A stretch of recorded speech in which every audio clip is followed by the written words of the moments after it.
안녕하세요. KMI 해외시장 분석센터 박혜진입니다.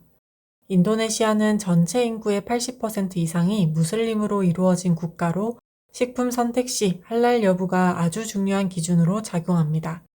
이에 따라 인도네시아 정부는 식품을 포함한 다양한 제품에 대해 할랄 인증 취득을 단계적으로 의무화하고 있는데요. 특히 올해 2026년 10월 18일부터는 수입식품에도 할랄 인증 취득이 의무화될 예정입니다.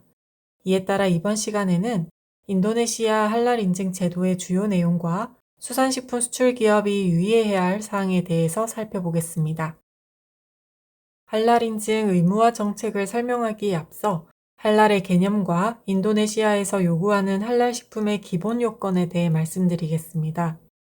할랄은 아랍어로 허용된 것 또는 합법적인 것을 의미하며 이슬람 율법에 따라 무슬림에게 허용되는 물질이나 행위 등을 포괄하는 개념입니다.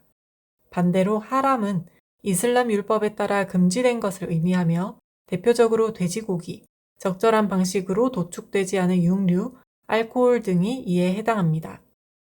일반적으로 할랄 식품은 하람 성분을 포함하지 않거나 이와 접촉하지 않은 상태의 식품을 의미합니다.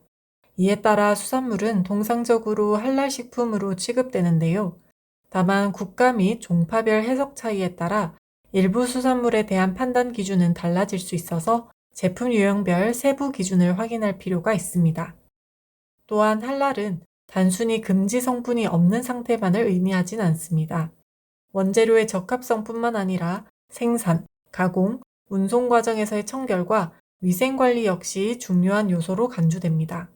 따라서 할랄 인증을 취득하고자 하는 경우에는 공급망 전반에서 하람 성분이 섞이거나 오염되지 않도록 관리하고 시설과 장비를 청결하게 유지하는 것이 중요합니다.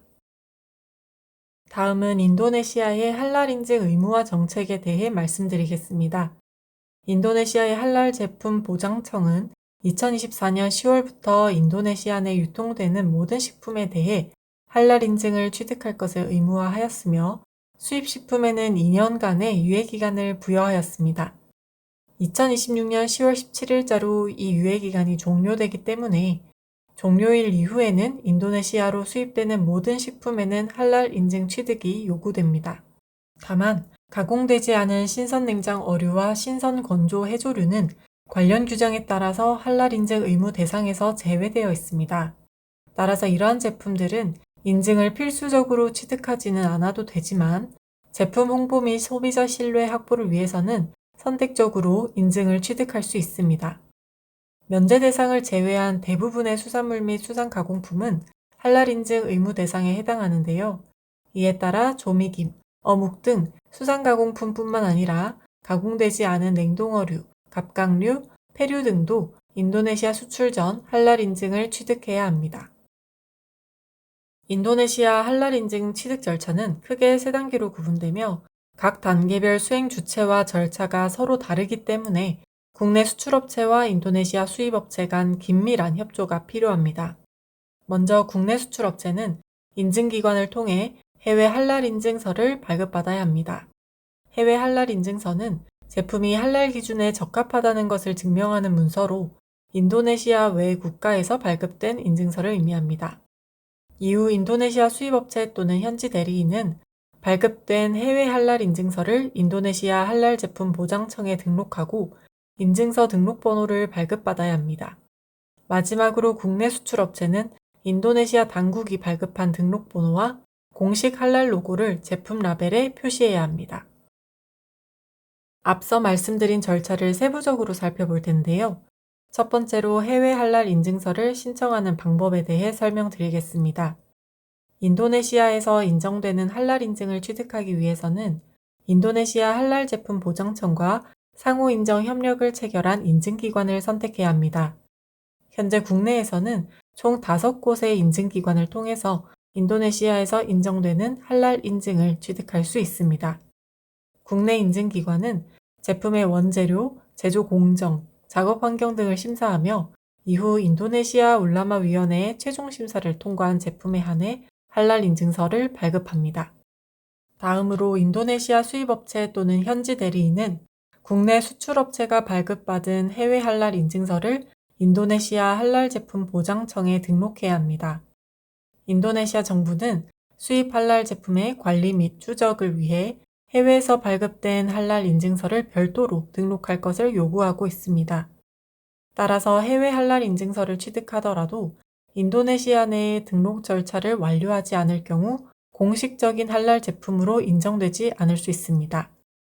해외 할랄 인증서는 인도네시아 할랄 제품 보장청의 온라인 시스템을 통해 전자적으로 등록할 수 있으며 등록 과정에서 해외 할랄 인증서와 제품 목록 등의 서류를 제출해야 합니다. 인도네시아 당국은 제출된 서류를 검토한 뒤 이상이 없을 경우 해외 할랄 인증서 등록 번호를 발급합니다. 마지막으로 국내 수출업체는 인도네시아 수입업체가 발급받은 인증서 등록 번호와 인도네시아 할랄 제품 보장청의 공식 로고를 제품 라벨에 표시해야 합니다. 인도네시아 공식 할랄 로고는 할랄 제품 보장청 마크와 할랄 인증서 등록 번호로 구성되며 가로형과 세로형을 선택하여 사용할 수 있습니다. 한편 2022년 이전까지 단독으로 사용되던 인도네시아 울라마 위원회 로고는 2026년 10월 17일까지만 사용할 수 있습니다. 따라서 2026년 10월 18일 이후에는 인도네시아로 수출되는 수산식품도 할랄 제품 보장청의 공식 인증 로고를 부착해야 합니다. 유예기간 종료 이후 인도네시아로 수입되는 수산식품은 원칙적으로 할랄 인증을 취득해야 합니다. 다만 제품에 하람 성분이 포함되어 있어 할랄 인증 취득이 불가능한 경우라고 하더라도 인도네시아 수출이 완전히 금지되는 것은 아닙니다. 이러한 제품은 해당 제품이 할랄 요건에 부합하지 않는다는 사실을 명확히 표시하는 조건으로 수입이 허용됩니다. 2026년 2월 발표된 비할랄 제품의 표시 규정에 따르면 하람 성분 또는 하람 유래 원료를 포함한 식품은 할랄 인증 대상에서 제외되는 대신 제품 포장에 비할랄 표시를 해야 합니다. 또한 돼지고기를 함유하였거나 제조 공정 중 돼지고기와 접촉할 가능성이 있는 제품에는 지정된 경고 마크를 표시해야 합니다. 마지막으로 인도네시아로 수산식품을 수출하기 전 점검해야 할 사항에 대해 말씀드리겠습니다. 먼저 제품의 생산, 가공, 보관, 운송 과정 전반에서 하람 성분과의 접촉을 방지하고 제조시설과 취급도구의 청결 상태를 철저히 관리해야 합니다. 인도네시아 할랄 기준에 부합하지 않을 경우 인증 취득이 제한될 수 있으며 이에 따라 인도네시아로의 수출 또한 어려워질 수 있습니다. 또한 국내 수출업체는 반드시 인도네시아 당국과 상호 인정 협력을 체결한 인증기관을 통해서 할랄 인증을 신청해야 합니다. 국내 인증기관에서 발급받은 할랄 인증서는 인도네시아 수입업체 또는 현지 대리인을 통해 인도네시아 할랄 제품 보장청에 등록해야 하며 등록번호 발급 이후 제품 라벨에 관련 정보를 표시해야 합니다. 마지막으로 수출 제품의 할랄 인증 취득 여부와 인증의 유효기간을 주기적으로 점검하는 것도 중요합니다. 또한 인도네시아의 할랄 인증 의무화 정책은 현재도 관련 규정이 지속적으로 재개정되고 있는 만큼 최신 동향을 지속적으로 모니터링할 필요가 있겠습니다. 이상 오늘의 웨비나를 마치겠습니다. 시청해 주셔서 감사합니다.